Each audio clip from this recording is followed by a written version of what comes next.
You're listening to Building the Broncos with Nick Kendell and Carl Dumler, Broncos Country's leading draft and scouting analysts. Get on over to milehighhuddle.com to sound off on all things Broncos. All right, we're going to give it 1 second to breathe while Luana gets up the other Facebook, waiting for that green check mark. I see his thumb there, so I guess we're good to go. Hello, guys. Carl, I'll kick it off to you, actually. Huh? How you doing? Yeah, I'm doing great, man. I'm great. Anytime we get to be here for Building the Broncos and talk about the Broncos, and especially we have a topic today that deals with how you build a team or don't build a team in some ways, I guess you could say. And so it is. It's an exciting day for a lot of different reasons, but always a great time to get to talk some football for at least an hour here, and especially with you, man. And I got to say, listeners, anybody's listening right now, this might be the first time that I have better facial hair than Carl. So let it be known. I know that the world is, going to be a chaos tonight. So just know that Carl did this on purpose to mess with you guys. So if you want to hold it against me, you can. Also wants to, I guess, kick it off with this. Obviously, we know there is a big election going on right now. We are going to keep it far from politics in here. I know that's hard to do.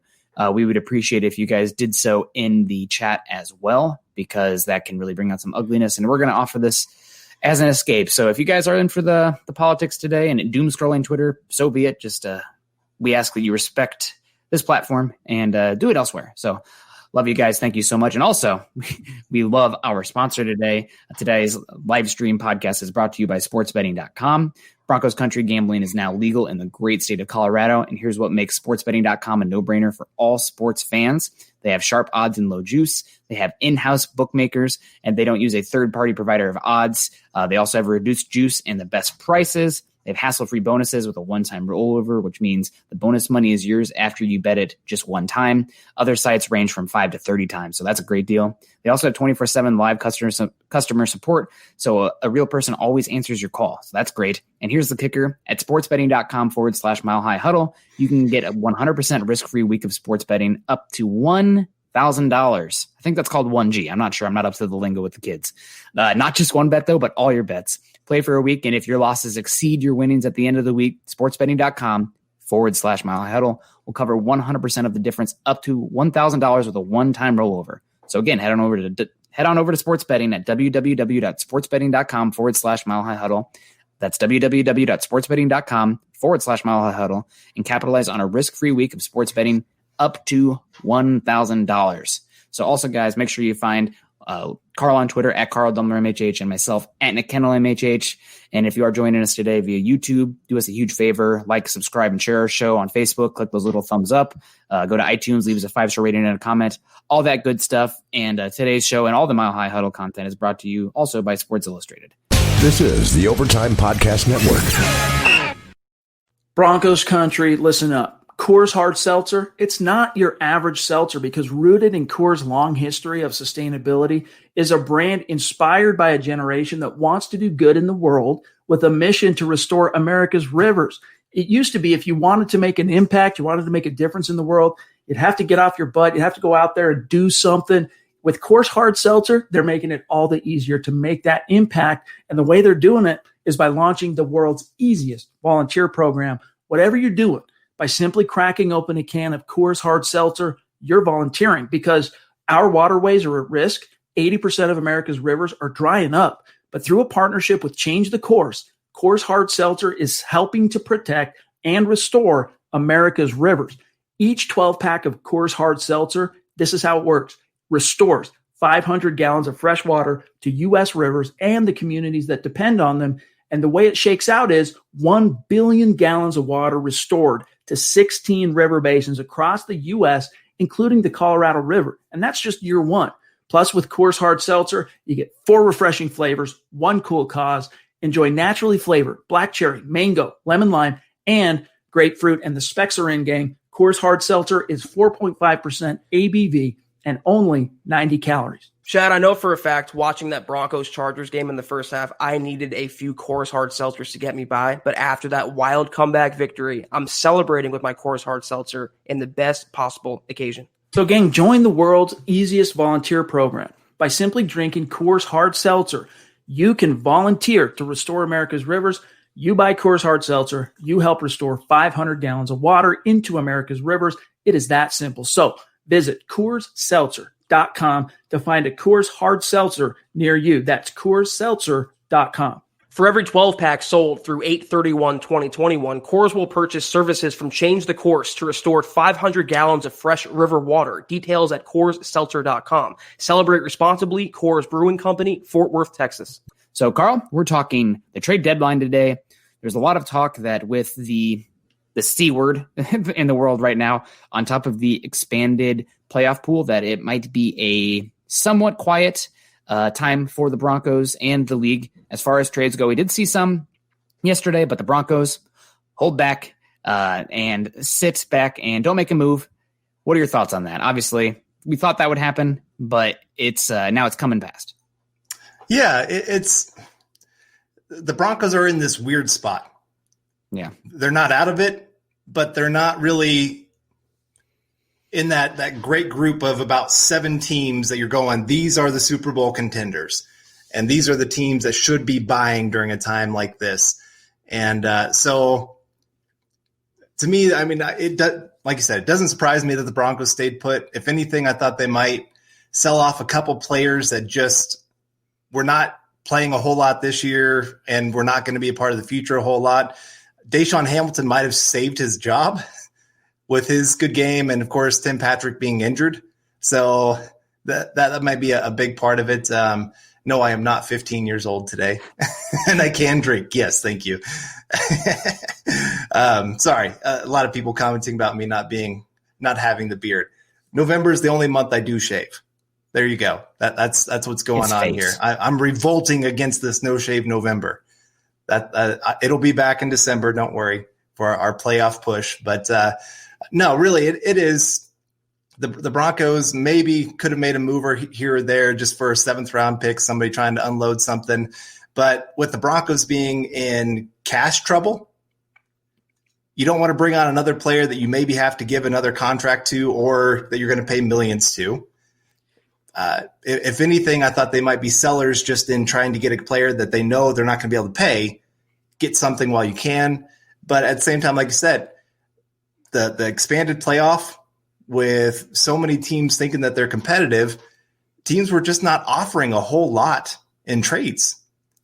Even players that thought they were going to get traded didn't get traded this time. Yeah, I think that, again, coming back to the C word, as we'll call it, so we don't get flagged by YouTube, but a lot of teams, I think, are hesitant to take on contracts of veterans because a lot of teams are going to be dependent on the rollover in the cap because they're talking about the cap decreasing next year, which I don't know of a time when that it's actually happened. It's been a arrow trending up forever. And that might not be the case next year. You might actually see the cap get smaller. So a lot of teams are going to hold on to that cap space that they have, not looking to bring on $6.5 million Ryan Kerrigan, just as an example, and rather roll that money over. So, yeah. I mean, we'll see how it works out. I mean, obviously, maybe the Broncos could have gone for more athleticism at linebacker, maybe another edge rusher, maybe another offensive tackle, or maybe a wide receiver now that Tim Patrick is dinged as well. But like you said, the Broncos they're not in cap trouble. They're in actual liquid cash. They have liquid cash issues on hand. So the ability to have all that cap that they have right now and to roll it over into next year, which is going to be a fair amount that they should be able to roll over. I don't have the exact number, but it's pretty high. That's going to hopefully be enough to offset the shrinking cap and means that the Broncos have more cap to play with next year. And that means maybe guys who some might be thinking are gone. Maybe Justin Simmons, maybe Shelby Harris, maybe Garrett Bowles. Like you'll have more cap to play with next year, so that way you can keep those guys. Right. Maybe because of the shrinking cap, teams are not willing to hand out those huge contracts, and you can get them a little bit cheaper. Maybe they might try to do those 1-year contracts, just like Shelby Harris did this year, to try to wait for the cap to go back up next year. We'll kind of see how that all plays out this offseason. It's going to be a crazy offseason. It's going to be tough to tell how that's all going to play out right now. Yeah, absolutely. And we got Diamond Rattler coming in. Don't we have like $170 million in saved money that rolls over into next year? Yeah, I think the Broncos do have a good amount of cash that they can roll over, but something that a lot of people, I feel like the average NFL fan doesn't understand. Oh, and Nick stopped drinking. I'm not drinking yet. That's after this. I will be consuming some adult beverages. I just got back from work, guys. But I think that something that the average fan doesn't really appreciate is that the cap number is something opposite of the, not opposite, but it's different than liquid cash on hand. And like one of the reasons that the Oakland Raiders at the time were pushed to moving Khalil Mack is because they were building that new stadium, a lot of money in that. And they then didn't have enough money actually to pay Khalil Mack up front because you have to put all that money in a signing bonus in furlough. So even though the Raiders had plenty of cap space to fit that Mack contract in, they actually didn't have the actual cash to pay him. And that forced their hand to trade him. So again, cap money, the Broncos are going to have cap money next year. That's not the issue. Are they going to have liquid cash that they can spend and put in furlough for those guys as signing bonuses, which are distributed on the cap over the duration of the contract, over the salary cap? But all that money has to be paid up front. So again, I think that's a really important distinction that not enough people appreciate. And it puts the Broncos in a tough spot because they are a cash poor team right now. I mean, the Bolins, this family right now, my understanding is their main source of income is the Broncos. Now, while their profit margins are good because of the Broncos, you have people like Jerry Jones who's got oil money, or the new Panthers owner who's just, trips over money. He probably wipes his butt with money. That's not the Broncos. And until the ownership situation is settled, that's not going to be the Broncos. Kansas City, another team that has a lot of money outside football. So it's just, I think that maybe it would have been prudent for the Broncos to shop a Shelby Harris or Justin Simmons if they had no ability or intention of signing them this offseason. Maybe, but after coming off a Chargers win, you're sitting at 3-4 now. You have a real chance at the playoffs. I don't fault them one bit for standing pat. And maybe they get one of those guys back. I just think that we need to have that conversation. That's why you guys are here. We're here to have that next tier of conversation. Right. Well, and I think you have to also factor in, you want to get more than what you would get for a comp pick for that player. Absolutely. So if you think Justin Simmons is going to get that huge contract and get you a third-round comp pick, well, then you need to be asking for more than the third-round pick. Same with Shelby Harris, same with Garrett Bowles, all of those situations, even Philip Lindsay, trying to figure out what kind of contract to give those guys moving forward. I do think it shows well for the Broncos maybe being aggressive and trying to get those guys signed. I do know they're talking to both Shelby Harris and Garrett Bowles about trying to get an extension done. So for you guys out there wondering, what are the Broncos doing? Come on, get these guys signed. They are talking to their agents, and they want them back. But it takes time. I mean, both sides have both sides are going to play this waiting game. Broncos make an offer. The other side says, oh my gosh, why in the world would you make that kind of offer? Here's our offer. And they just take time trying to sweat the other one out, making them think, okay, oh my gosh, they don't like us anymore. We got to take that lower offer. We got to take that higher offer. It's just part of the game. And I think it's also important to bring it back to the compensatory discussion to add a little bit more nuance to it. You're not guaranteed that pick either. So if you're banking on a compensatory pick for Justin Simmons, that means you can't sign an equivalent free agent in the offseason. Otherwise, you lose that pick. And there might be, the Broncos might move on from Nick Vannett and Jeff Driscoll still trying to recoup a compensatory pick for Derek Wolfe. So a lot of teams, maybe with the new CBA, we can kind of see it shifting out. But the compensatory formula, team seems to have figured that out. The salary cap at this point is a myth because teams have figured out how to maneuver money. If they are cash-rich organizations, they can just move it around. So it doesn't even really matter, like the Kansas City Chiefs. So, again, I think it's important to discuss. I'm glad the Broncos didn't make a move. If they had lost to the Chargers and hadn't made a move, I'd probably be a little bit more upset. But they're right in the thick of things. And we said, I think before the show, it's 7 playoff teams right now, but there's some talk that if more games are canceled, we could see an 18 per side playoff bracket. Mm-hmm. So, the Broncos are right in the thick of things. Yep. So I think it's important to understand that they have a chance. Teams aren't willing to bite. You have to be able to get something that's worth the player. You're not just giving guys away. And it's not like they had like a Desmond King who's been having issues with the coaching staff there that they're trying to sell in that way. So although I guess Shelby Harris did push Vic Fangio 2 weeks ago. Anyway, but I think that, again, coming off the win, didn't bring a guy in. That's not fun. It's not a headline, but I think it was standing pat was the right decision. Right. All right, we got Kevin Peterson coming in here with a super chat, and this is so true. Shout out to my boy Buana for all he does behind the scenes. Thanks, bro. Thank you from us as well. We always appreciate that that you're there working, reading the chat, getting us all organized, what we need to do, keeping us on task at times. So he's doing a lot more than people ever realized. We really appreciate it. And of course, Terry Randall coming in, nice shirt there in the picture. And with the super chat here, hashtag state of being, hashtag beast is the bomb, hashtag MHHUN. Yeah, and also shout out to Buana's dad as well, who's celebrating a birthday today. So everybody in the chat, maybe make a little cake emoji or something for Buana's dad. So thank you, Buana's dad, for existing, because without you, Buana wouldn't be here. So obviously that's great. So Carl, I think we should talk a little bit about the game on Sunday. The Broncos had 2.5, 3 quarters of abysmal football. I guess we'll call it that. But it's why you play a full 4 quarters. I'm honestly pretty glad that I was doing a hike with the wife during the game to celebrate our 1-year anniversary because I was able to come back to the roller coaster of emotions. And everybody was ready to move on from Drew Lock, and now everyone's back on. It's kind of like just when I thought, how's the saying go? Just when I thought it was over, you pulled me back in. It's like that kind of thing with Drew Lock. So, right. And thanks for the anniversary wishes, guys.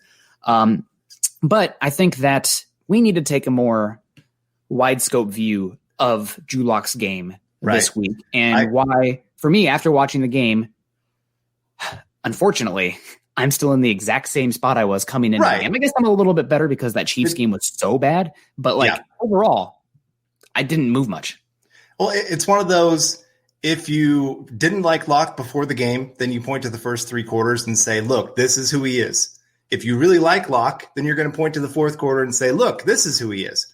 If you're kind of in that middle, you're going, this game showed exactly why I'm still in the middle, because there is good. I mean, there are great moments with Locke. There are some great throws, tight windows that are just amazing. You're going, oh my gosh, look at this guy. He's got a big arm. He can escape the pocket when need to be. He can make plays off of schedule, all those kind of things. But then you see these others where, like his interception, honestly, I think that was maybe his worst interception I've seen. It was very bad, especially considering. Well, I mean, if they were protecting it, the ones in New England were worse just because situational football. Like this one, they were having to push to try to come back and push the ball vertically. And then that Patriots one, you're trying to finish off a game and they just turned it right over. Yeah. So I think situationally, I would say the Patriots won, but as far as like a single Snapchat of a play without the scope of everything else going on, I agree with you. It was a bad read, bad throw. What the hell was going on? Right. Well, and on top of that, I mean, he stared it down. I mean, the safety, the whole way. You usually see a safety flying across the field to go make that kind of play. The safety was just sitting there because he just followed his eyes. Like, all right, here we go. This is where he's going. Yeah. And I mean, that's what you saw in the 4th quarter, the big change. I don't think there was much change in the play calling per se. I just think he was doing better with his eyes of manipulating the defense and getting windows open. And he was looking more to the middle of the field. He was actually making it through some of his reads. I saw one of them where he made it. You saw him start to the left, look to the middle, finished on the right. Yeah.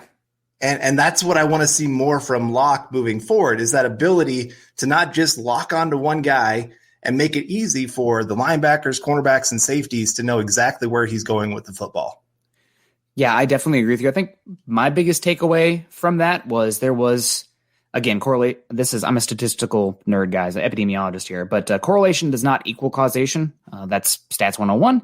That being said, as soon as Joey Bosa went out, the game really turned quickly, and it looked like all of a sudden Drew Lock wasn't bailing out of the pocket every time. He began to trust his offensive line. The offensive line started playing better, and I think that's something that over time we're going to see it get better. I mean, Jerry Tillery, I know he was your boy. He was having a pretty good game. Melvin Ingram's good game. Joey Bosa, until he was out, good game. But once Joey Bosa was out, and he's the straw that stirs the drink for that pass rush, Drew Lock looked much more comfortable, started going through his reads, and didn't just like all of a sudden start bailing from his pocket at the first feeling of pressure. Sometimes there's not even pressure. He just senses pressure and then bails. So going through his reads, I also think there may be something about the hurry up as well.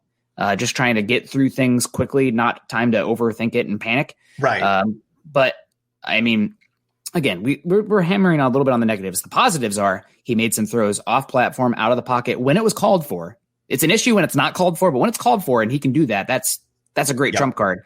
And then he made some throws as far as timing, touch, and placement that were, I mean, you're talking about that's an NFL throw, but there are not many quarterbacks in the NFL that can make that throw. There's a level of arm talent and ability to throw from different arm slots that he had to do to get some of those balls in there. And he did in that fourth quarter. So again, I feel like I'm right where I was because we always knew that Locke had the tools. Right. But it's the mental processing within the schemes, playing within structure and being able to get out of structure when you want to, but playing within structure to move the football, and then the mechanics, the base, and all the accuracy that matriculates from that. So again, same place we were. The tools are, for a starter, are absolutely there. The moxie's there, but the overall process right now, it's rough. It's still rough. Needs polishing. Right. We got more games to go, but I mean, it's a good thing that he's not absolutely playing bad, but like if he was playing horribly, we'd know. I just don't think we still know. Right. No, and that's why, I mean, he's got a 9-game audition to show that he can improve in all those areas. And I mean, I think that's plenty of time to actually know at the end of that 9 games. I know some people are going, he needs another season to really show a regular off season, but I'm kind of going, look at Justin Herbert, look at Kyler Murray. These are guys that are coming in right away. Joe Burrow, another guy that they're coming in right away and they're making it very clear they are the guy. They didn't need another year of seasoning to prove that. They had the same situation as Locke in many different ways. Shortened off season, new weapons for many of them, of trying to figure out how to work with them. So I just don't think that is the excuse that some people think it is. Yeah. When you're seeing others have success, and I know some quarterbacks take longer to develop than others, but in today's NFL, you just don't have the patience at quarterback anymore. I mean, there are rumors right now that Tua Tagovailoa is fighting for his job for the future already. That's why they put him in, even though Fitzpatrick was having a great season. Well, having 2 first-round picks in a class that looks like that has some quarterback talent is reason to figure out what you have. I mean, you need to have some semblance of knowing. And a lot of times, again, quarterbacks do take time, but most of the time, based on the early sample size, especially through the first 2 seasons, you should know what you get. Every once in a while, there'll be an outlier, but that's an issue. So, but Locke had to learn a whole other scheme. Go ahead. Justin Herbert did too. Yeah. And I mean, he's looked like he is the future there for them. For the most part, he looks very controlled. He made a couple mistakes here and there during that game, but that's expected. I don't mind that. It's just he didn't look incompetent for 3 quarters and then all of a sudden show up in the fourth quarter. He looked pretty darn good throughout the entire game. And he's done it multiple games in a row now where he has looked very, very comfortable in what he's doing on the field and the throws that he's making. And so, again, I think we got 9 games. I think that's still going to be plenty to figure out exactly what's going on, who he's going to be, how he can lead this team. And really 2 years of being in the building alone, they should know how hard does this guy work? Does he know his playbook? Does he know what he's doing on the field? I think all those things will play into the final decisions. But really, like you said, this is a pretty darn good-looking draft for quarterbacks. Yeah. It's we'll see what happens. Also, I was a little bit disappointed. I won't go too far down this rabbit hole and probably won't answer too many questions about it. But after that game-winning touchdown, Locke on the sideline yelling some stuff at the stands was not ideal. Also, but moving on, we should probably shift gears here. We've had the nuanced conversation about Locke, and we're going to have it for the rest of the season. I was fortunate enough to come back to the game, and I'm going to stick by my theme for the whole year. When it comes to Locke, don't get too high, don't get too low. Make sure you're not burying the guy because you have a bias and you want him to fail. Make sure you're not making excuses for him because you want him to succeed. Because otherwise you're getting bias in there and you're going to see what you want to see. Right. So, and Locke would look a lot better with Sutton out there. Yeah. Hells yeah, because you're talking about a top 10 wide receiver and some of those yellow balls that he's been throwing down the field. Those 50-50s that they call them, they're more like 75-25 when somebody like Cortland Sutton's out there. So actually, I did want to get to this topic because I a little bit near and dear to my heart. I see people are saying bring back Dumler. I see Ernie Mays. It is Dumler. It's his good twin. Somebody else said something like that, but appreciate that. I think it was Kenneth Booker. This is the Overtime Podcast Network. But Albert Knopper's coming in here. Albert, thank you very much over on Facebook. I hear so much bad and good about Josie Jewell. What do you guys think? Again, this is not a hot takes podcast, other than running backs don't matter. But Philip Lindsay matters because of his heart. But anyway, Josie Jewell, I'm an Iowa fan. I will give you full disclosure on that. And I try to be very balanced and unbiased when it comes to the Broncos. But when it comes to the Hawks, that's where I can be a full-blown fan. So I've always loved Jewell from Decorah, Iowa, which is also an awesome town. They got great breweries. If you're ever in Iowa, go to Decorah. Go kayak down the upper Iowa River, get some beer. It's a good time. But Josie Jewell, I think he's been better than I thought he would be this year. He's playing, and you can see the intelligence of his play. My biggest issue is that in space, he's not great. Still, sometimes he looks very slow, cement cleats in space, especially when he has to turn around a little bit or chase somebody. But he's playing his role very well. He's not making many mental errors right now. And overall, I mean, it's been much better than I thought it would be, considering the physical limitations that he has. Yeah. The other issue that I had, especially this last game, he and Johnson both had this issue. They overran a few run plays, opening up. And they opened up some big holes in that run game. I know I've seen some people commenting about the nose tackle situation. And yes, the defensive line did not have their best game by any means. Sly Williams, some of the other guys, really all of them struggled at times to get off blocks in this past game. And the other thing, they got turned to the side. You like to keep that face up so you can cover the two gaps. That's what you're asking your defensive line. Yeah, exactly. All those guys were struggling with that. But also then when your linebackers are overrunning the play, you're opening up those cutback lanes for huge holes just to make it easy for a running back. Bronco fans should understand that all too well because, running that zone scheme for so many years under Shanahan, that's exactly what they banked on, was guys trying to run too fast to the hole and then boom, got a cutback lane, open, big play. Yeah. And so it was very frustrating to watch that from the Broncos. And like I said, Josie Jewell struggled with it. Johnson has struggled with that more this year than he ever did last year. Yeah. I don't know I think he's just trying to do too much. He's doing more than his job requires of him. And when you start doing that, you leave other places vulnerable. Yep. And he's trying to make the big play. And sometimes that's just not going to work well.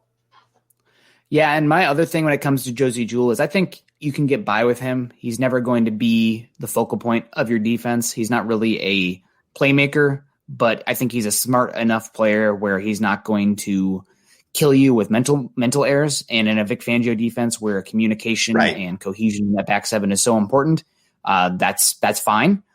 That being said, I wish that maybe this is a want, but I also think it's a need with the Vic Fangio match quarters defense playing 3x1s. You need to have somebody out there at linebacker that has a little bit more, let's call them rocket skates. Like right now, Alexander Johnson, he's big, he's physical, great blitzer. I love that element of his game. I love that the Broncos say, hey, you know what? This guy's maybe not the best in coverage, but he's freaking built like a defensive end. Maybe we should use him in the pass rush. And voila, it's worked pretty well. But I would love to have a linebacker that brings a little bit more as far as the sideline to sideline ability and the matching up in coverage than what Josie Jewell brings. And honestly, Alexander Johnson, he's been not as good as last year, like you said. So maybe you're looking for somebody to replace Alexander Johnson down the line. That's a possibility. But Josie Jewell, I think he's been, again, like I said, better than I expected just because of his physical limitations coming into the year. Yeah. But he's not exactly specifically paired with Alexander Johnson, what I would hope for a linebacker. I'm looking for the Roquan Smith. I'm looking for the Fred Warner. I'm looking for the Devin White. Although Devin White's more of the Alexander Johnson in that defense for them, where Levante David is more of what I'm talking about as far as the coverage, the weak side guy. So that makes sense. Yeah. So I will say Josie Jewell has played better than I thought he would this year. Oh, absolutely. He has been, I mean, you saw it in that game. He read some plays where his intelligence made up for his athleticism. And he stopped some big, he made some big plays because of that intelligence. And I mean, that can get you so far in the NFL. So that's a nice thing that we get to see there with him. But he would have been incredible in the 90s. Yeah, exactly. He really would have been. But right now, because of those limitations, his ceiling is only so far. Yeah. He has a high floor, low ceiling. And you need some of those kind of players. You're going to have some of those players as starters. You're always looking to upgrade on those players because you like the higher ceiling. And like you said, with the Fangio defense, you need a linebacker that can move around the field, can actually match up in space and handle himself really well. And I mean, we saw it in the Chargers game. I took note of it multiple times where they would flex out the running back.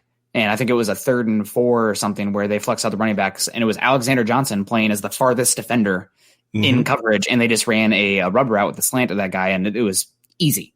Yep. I mean, literally didn't have any other read to go to. I have a linebacker as my boundary corner on that play. That's the read. So, I mean, obviously that's going to be an issue for most linebackers in the league. But I think to run this defense to the maximum of what Vic Fangio would want, you want somebody with a little bit more athletic tools in space, in coverage. So, now I will say here about the run game in this past one, it really was just a lot of guys playing out of just getting themselves out of position.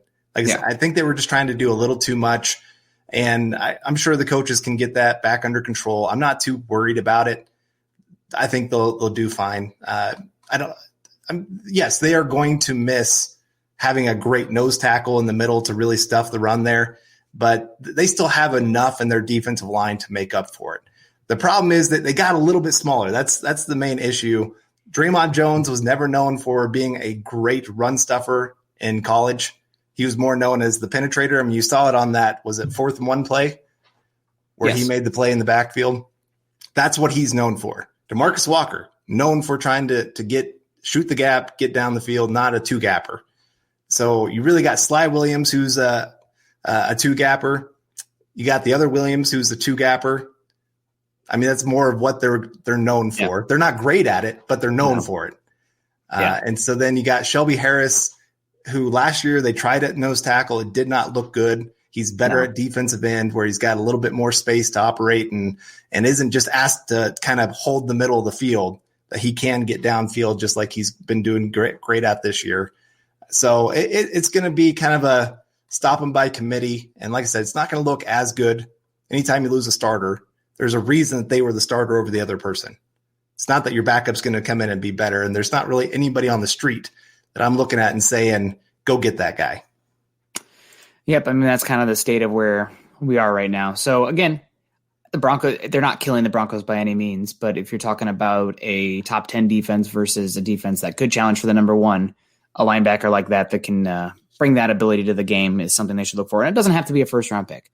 Honestly, a lot of times there's not actually that much of a drop off from 1st-round pick at linebacker to day 2 picks at linebacker, but there is a big drop off day 3. So again, something we can look at. I see that are some comments here, but first we're going to get to Kenneth Booker. Thank you, Juan, for pulling that up. What's your guys' favorite beer or liquor? I do like that Coors Seltzer. I don't know. Maybe that's a little bit, I don't know. You guys could say what you want about that, but I know it's starting to be winter too. I don't mind the seltzers, but it's more of like I'm sitting on a boat or outside in the sun, drinking something light, feeling good, wanting those bubbles kind of thing. Yeah, I'm a liquor guy. I'm not a huge beer guy. I've never been a big. I'm sorry, man. For some reason, all that those bubbles sitting in my stomach, they don't treat me well. Maybe it's I like beer. Beer doesn't like me. There you go. I'm a whiskey guy. I go that direction. Straight up whiskey. That's what I'm not going bourbon for. Or scotch. Oh man, Nope. I do love a good bourbon. I need to find a local distillery out here, but that's definitely going to be good. I mean, I like beer as well. I'm a hophead. Especially the hazies, so good.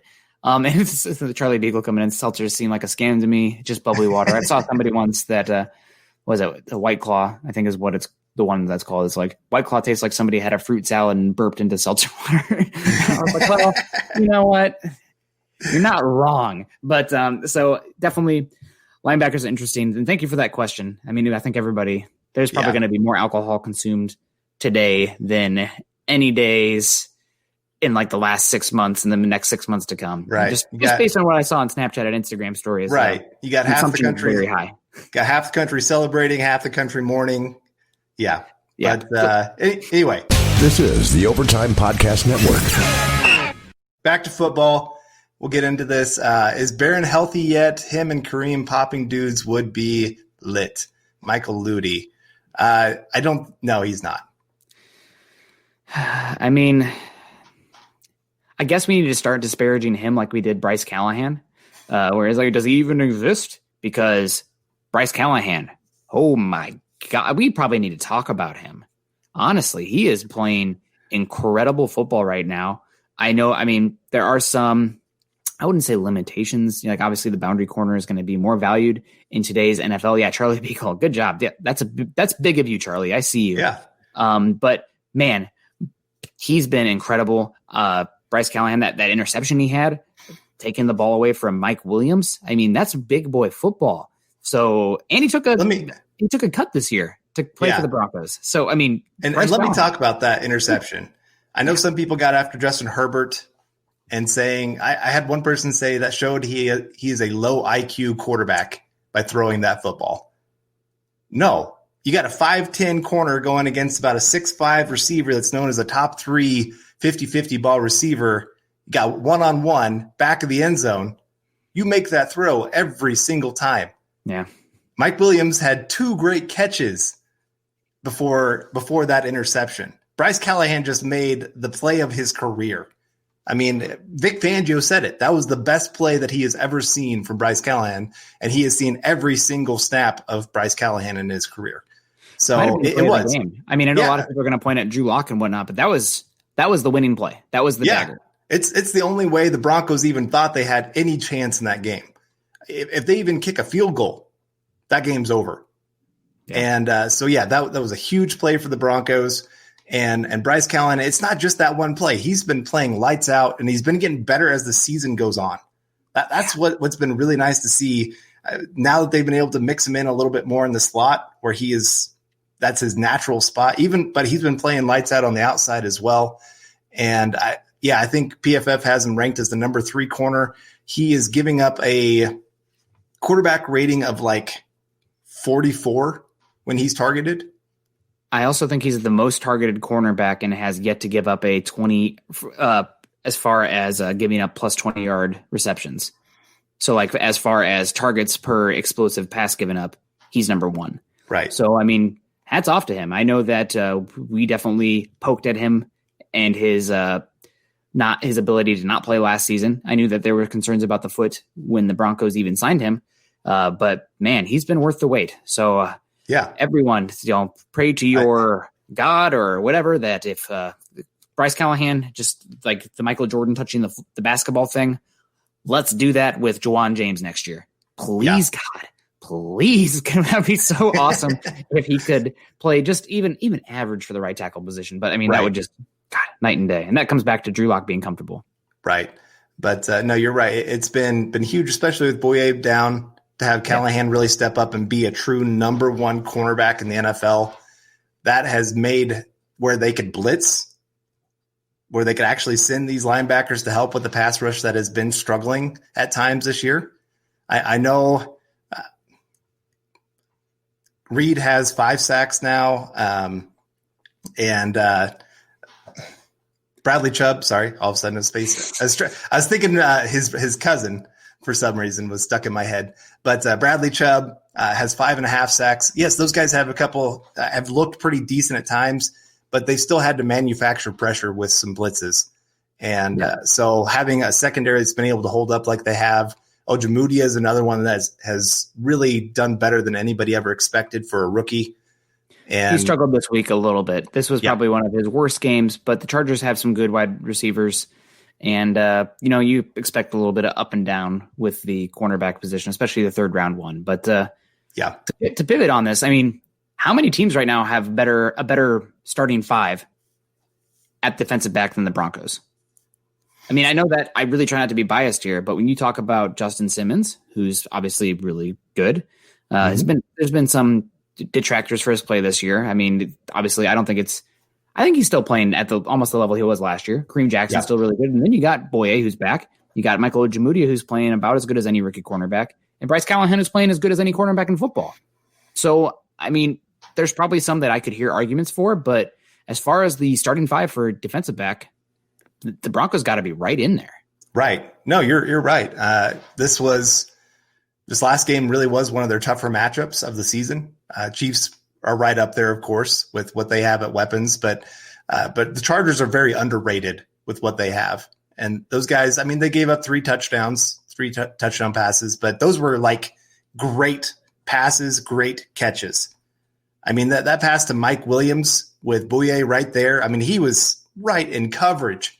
I know some people said that Boye struggled in this one, and he did give up a few catches. It was the tackling that was left me a little bit. And it's like that one, I think Mike Williams had it. And granted, Mike Williams is a big dude, but like he dragged Boye like 3 yards. So that was upsetting. And I don't know if Boye's hurt. I think he's playing hurt. I think it's that shoulder injury was one that he was going to have to learn to play through. I think it's going to be an issue. I wonder if he's talking about the concussion. Oh, okay. I thought it was the shoulder.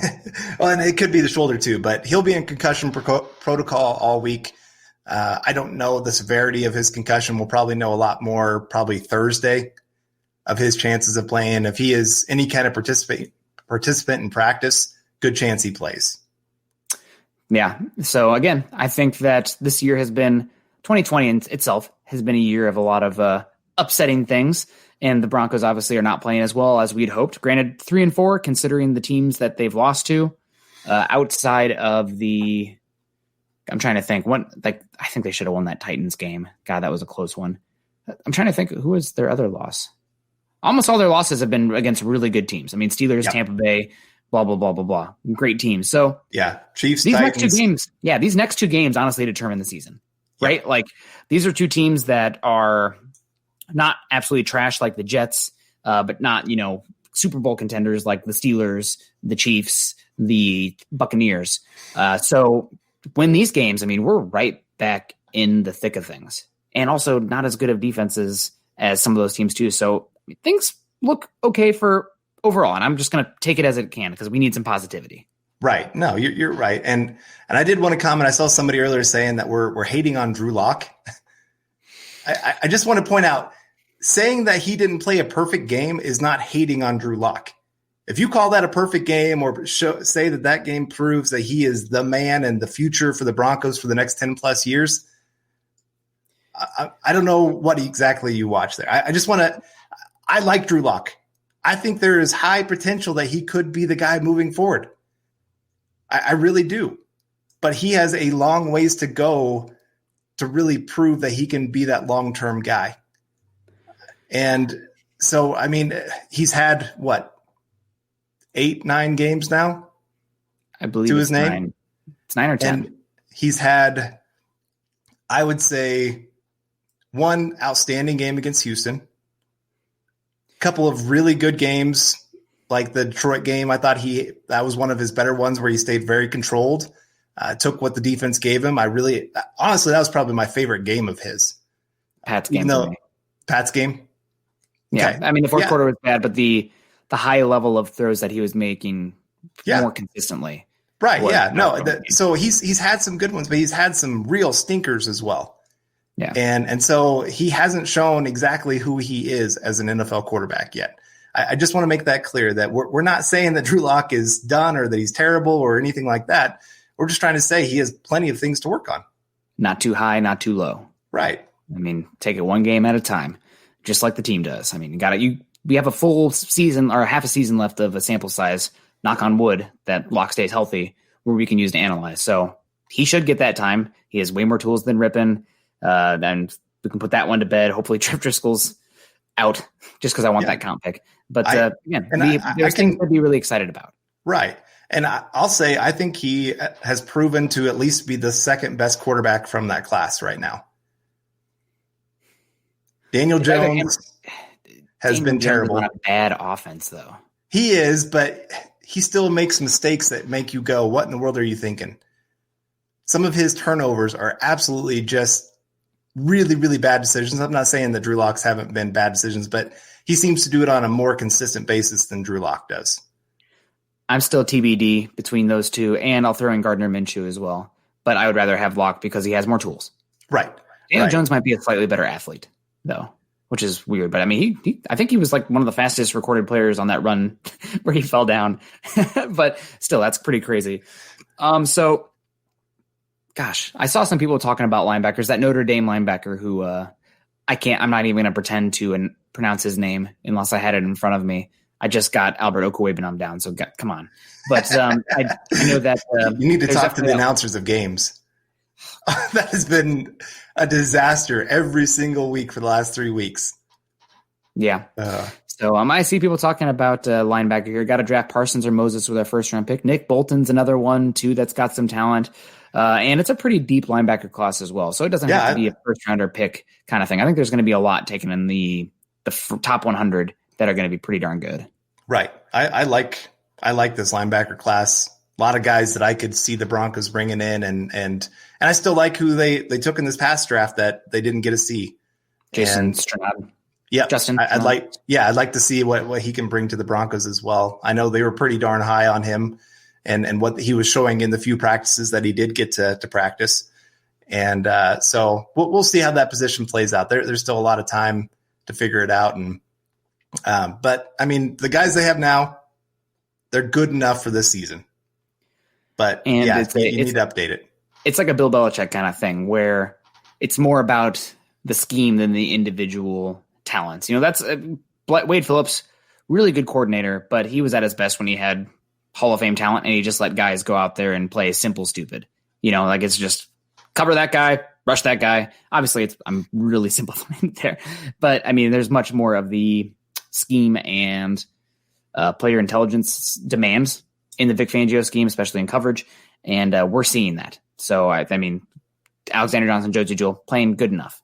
So, here we got it. It's Jeremiah. Oh, somebody just commented.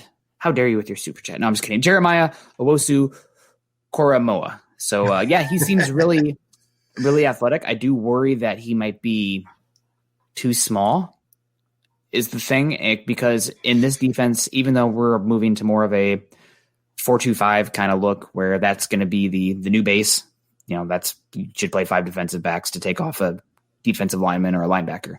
But as far as a linebacker that size, you still got to have guys who can come up and fill and disengage with blocks. So I love the athleticism that he possesses. I'm just wondering if he's going to be more of that, who was that name of that linebacker that Jacksonville took? He's more of that classic Will. I can't think of who it is. It's a linebacker that played for Florida State. Really small, really good athlete. If you asked him to play in the box, just blown off. So we'll see. He's a good athlete. Somebody's going to love him. Are you talking about Tevin Smith or? That's it. Yes, that's it. Okay. Yes. I don't know. I'm one that's terrible with names. I can't believe I actually remembered that one. But Kevin Peterson coming in here with the super chat. Really appreciate it. Loving me some Alberto and DeMar Dotson. Simmons is coming around to all-pro type play lately. Sign number 72 and number 31. Give number 78 another year before 70 kills us. And I can't disagree with really any of that, honestly. DeMar Dotson, for being a guy that was brought in as late as he was, has played at an average level, I would say, for the right tackle position. That's all you need. He has played pretty darn well. This last game was a bit of a struggle just because the Chargers have some good players.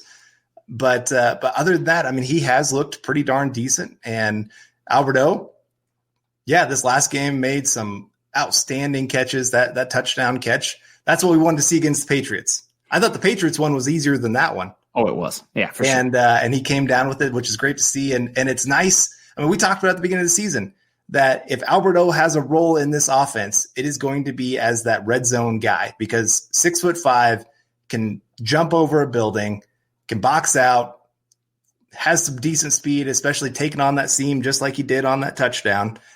That's what you want to see from him. That's what he is good at right now. And so I'm glad the Broncos are using him to his skill set. And I'm excited to see how he develops. It's nice that the Broncos have two athletic tight ends that can really attack a defense in different ways. And I wouldn't mind seeing opportunities where the Broncos put those two on the same field and see what they can do together. I don't know if they attack the defense so much in different ways, so to speak, but they can attack different areas of the field, if that makes sense. So there's a little bit of overlap there as far as the skill set.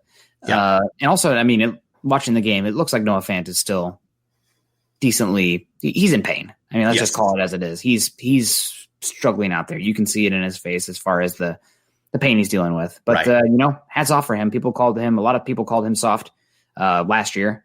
And there were some questions about that at Iowa as well from the Iowa fans. And some of those people are pretty rambunctious. We'll use that word. But out there playing like he is and making plays.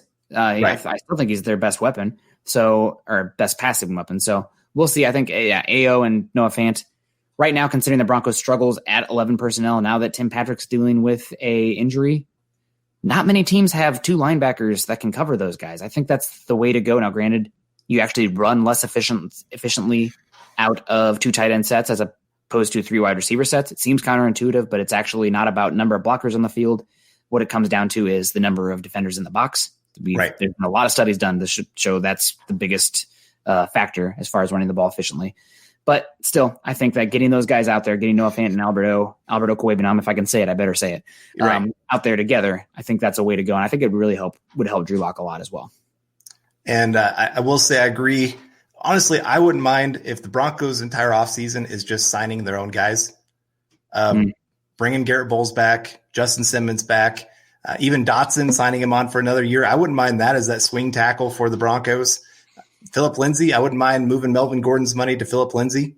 Even though I will say Melvin Gordon, hey, as much as we got after him for the last game, for the Chiefs game, Melvin Gordon had himself some big plays in this one. 3rd and 1 where they had to pick up the first down. He hit a tiny hole, got the first down.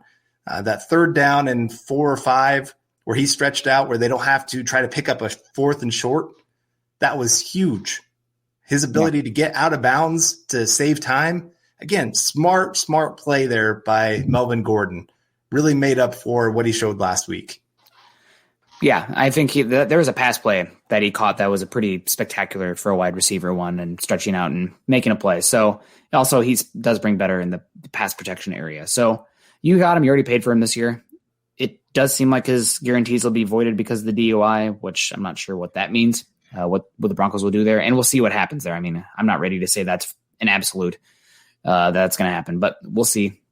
But yeah, no, I definitely agree with you there. I think bringing Dotson back, this to me smells of Jared Veldheer, where he's showing he can still be manageable.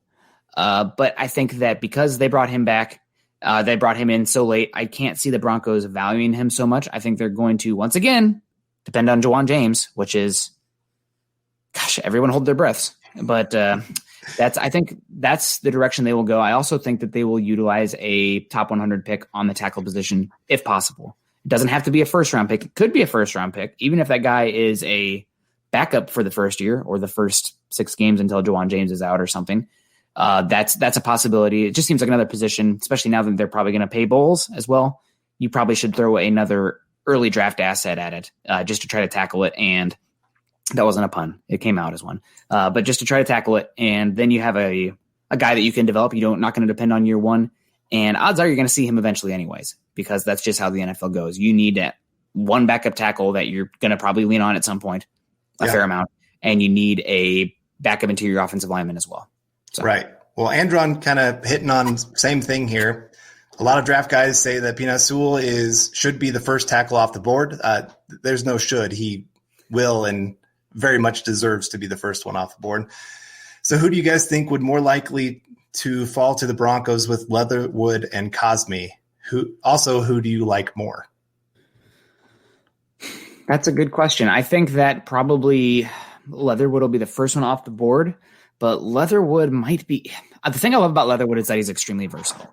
Because if he fails at tackle, he's going to make it at guard. I really do think that. That said, I think Cosme probably has more upside at the tackle position. He's a better athlete. I like them both way more than Walker Little, who I don't like at all. But I also like Jalen Mayfield out of Michigan. I thought he's played pretty well this season. There's a tackle also for Virginia Tech, whose name is escaping me right now, that has been very good as well. So again, we're going to keep tabs on it. This has kind of been a weird offseason, especially with all the different football things going on at different times that they're starting. So obviously this list is going to be cultivated and curated and changed a little bit, but that'd be my my long answer right now is I think Alex Leatherwood, because of his versatility, I like him more. If you're looking for a more high upside tackle, though, I'd probably lean Cosme. I lean Cosme just because I feel like the Broncos have their interior, for the most part, set. I mean, I know Reisner hasn't been great, but he's getting better now. It seems like these last couple games have been two of his probably best games of the season. Cushenberry has been improving as the season has gone on. You just paid Glasgow. There's even a couple younger guys that I like for the backup interior. So I'd rather take a little bit more chance on a guy that's a pure tackle that has really high upside, that has that athleticism. Somebody asked me about him the other day, and I said he is a little bit further along Garrett Bowles in some ways. He sometimes gets his hands way too outside, just like Garrett Bowles did early in his career. There's times where he just tries to do too much, gets himself caught leaning on too many plays. Again, just like Garrett Bowles early on. And this is where I'm going to trust Munchak. Yeah. Just what I've seen from Bowles, I'm going to trust that he can do the same thing with Cosme. Yeah, no, I definitely agree with you. And there's other names as well. I know that Minnesota has a behemoth right tackle. I actually would be a little bit worried about his size at Denver in altitude, but Daniel Philel, F-A, I think it's double A, but he's like 6'9", 400 pounds. There's a big tackle at Northern Iowa who's pushing like 340 pounds. It's like 6'9", sometimes maybe too big, but if they're going to go more power than rather this outside zone, which was the scheme with Scangarello, then you can get away with a little less movement for length and power. Another guy that's really gotten some hype is that North Dakota State tackle, Dylan Radins, and also Jackson Carman from Clemson, I know is one that Eric Trickle has talked highly about multiple times. So we'll definitely see how it plays out. I think they're definitely in the market for a young tackle. And what's great, I guess it's great, is that they have Juwan James. So you don't need that tackle. Probably you don't need that tackle to come in day one and be a contributor. And if that means you have an Andre Dillard situation that's not really working out for the Eagles, but they sat him year one. They had Lane Johnson and Jason Peters. That's not bad. I don't think that's a bad idea. I know a lot of people want that year one impact from a first round pick, but if it's a position like offensive tackle, especially if let's say the Broncos tag Bowles or they have no idea what's going to happen with Juwan James, if that means that Bowles and James are playing great next year and that first round pick is on the bench getting a year to marinate, I have no issue with that because tackle is important and you don't want to be in the situation that they were in again this season at right tackle. Right. All right. I know some people are going, why are you talking about the draft? We're not the Jets or the Giants. Sorry, guys. It's building the Broncos. That's what brought Carl and I together. It was the draft. Right. We would be messaging each other at like 3 a.m. and my wife would be like, who are you messaging? I'm like, the guy I met online talking football with. This is going into the 2016 draft. That's when you and I were differing on Paxton Lynch a little bit. Not to give you a hard time, but I know, man. I did like Chris Jones though. I just knew we needed a quarterback, and quarterback's more important than defensive line. But obviously you need to find a quarterback that actually knows what they're doing on the field and cares about what they're doing on the field. Yep. And that was not Paxton Lynch. It is. It's built into our DNA. If we get a draft question, we get a little excited, even at this time of year. But we'll move on from that. Kind of talk about the Broncos roster a little bit, just because, we were talking about tight ends a little bit earlier. What do you think about Nick Vannett moving forward? What's his role with this team?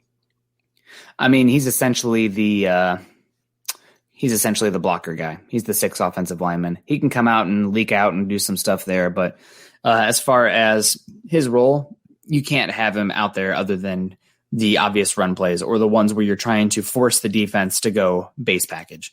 Because right now with Alberto and Noah Fant, if they put those guys out there and I'm the defensive coordinator, I'm saying, I dare you to run it. Yeah. I'm going to stay in nickel. I dare you. But with Vannett, I'm probably forced to go to base. So, again, I think he's probably a wash as far as Jeff Hireman. Still don't truly get that move, but couldn't. I think that's what we'd do. And Nick V's role is to be traded. That boat has sailed, buddy. That's what we're talking about today. The Broncos did not make any moves. We got one more coming in from Kenneth Booker before we got to get out of here. Guys, any thoughts on Cush? He gets run over constantly. It was always going to be a process for Cushenberry this year. That was actually a little bit of my concern with him when he was drafted, is that he did get pushed back a little bit. I thought that maybe at the Senior Bowl going against Javon Kinlaw, and he was the only guy who could do anything against Kinlaw there.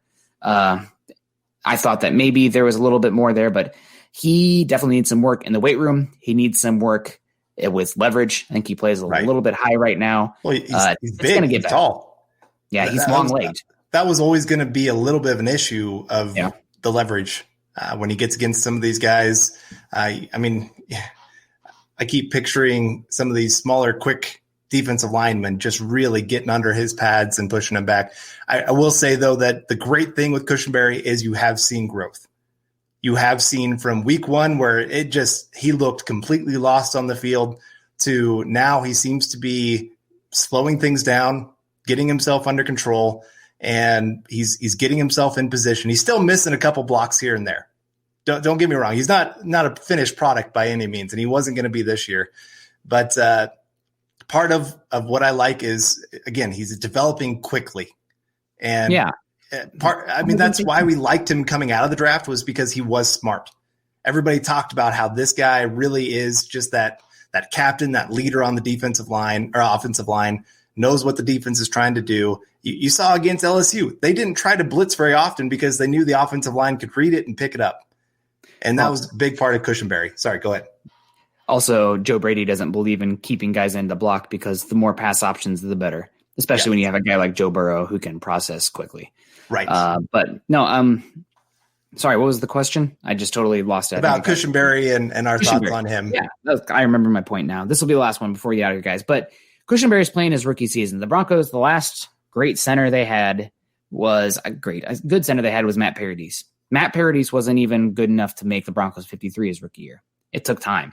He was on the practice squad his first season before coming in and playing well, but still, it took a season of him on the practice squad, working with the strength and conditioning coach, learning the scheme in a normal off seasons, to get to that. So again, it's rookie season, but you just need to have a little bit of perspective how it was always going to take time for him. Obviously, he has some work to do in the weight room, and with his leverage, he needs to be able to sink his butt down, like he's going to take a dump. Obviously, you need to be a little bit more of an athletic stance than that. We still love you guys still in here, but dropping back, sinking his weight so that way he can anchor better. It's just that's been an issue for him. Also, this has been a miscommunication issue, but they've been struggling with some twists, stunts, A-gap pressures, and that also hurts Drew Lock because his biggest issue is feeling pressure up the gut and then sinking out. So it's a circle of misery there, but I think it's getting better. We'll see how it goes. Guys, hopefully everything's getting better on your end too. We're 2020 is coming around the corner, and the Broncos are on a winning streak right now. A winning streak. We could make it 2 in a row. Last time the Broncos won 2 in a row was to close out last year against the Lions and the Raiders. So we'll take it. They got a chance this week against the Falcons, but we got to get out of here. We got things to do. We got lives to live. That's going to do it, though. Find Carl on Twitter at Carl Dumler MHH and myself at Nick Kendell MHH. Go to iTunes, leave us a 5-star rating and comment. Facebook, click those little thumbs up. YouTube, like, subscribe, share. Go over to the merch store. We didn't bring that up today, Carl. We're bad. Chad's going to thank us for that one. Go over to the merch store. Check it out. We're wearing our great hats here. I actually have my – sorry, Carl. I'm really sorry. I have my Mile High Insiders hat here as well. But Carl, in my heart. OG all the way. That's right. So also Mile High Huddle is an affiliate of Sports Illustrated. Guys, stay safe tonight. We love you all. We really appreciate that you took a little bit of time out of this crazy day to come talk sports with us. We really appreciate the comment section also not going down that rabbit hole. Really, you guys are the best. I know you're here to hang out with us and to talk with us, but we're here to do that with you as well. So we appreciate it. Stay safe tonight. And as always, go Go Broncos. You've been listening to Building the Broncos. Join Broncos Country's deep divers at milehighhuddle.com to keep the conversation going.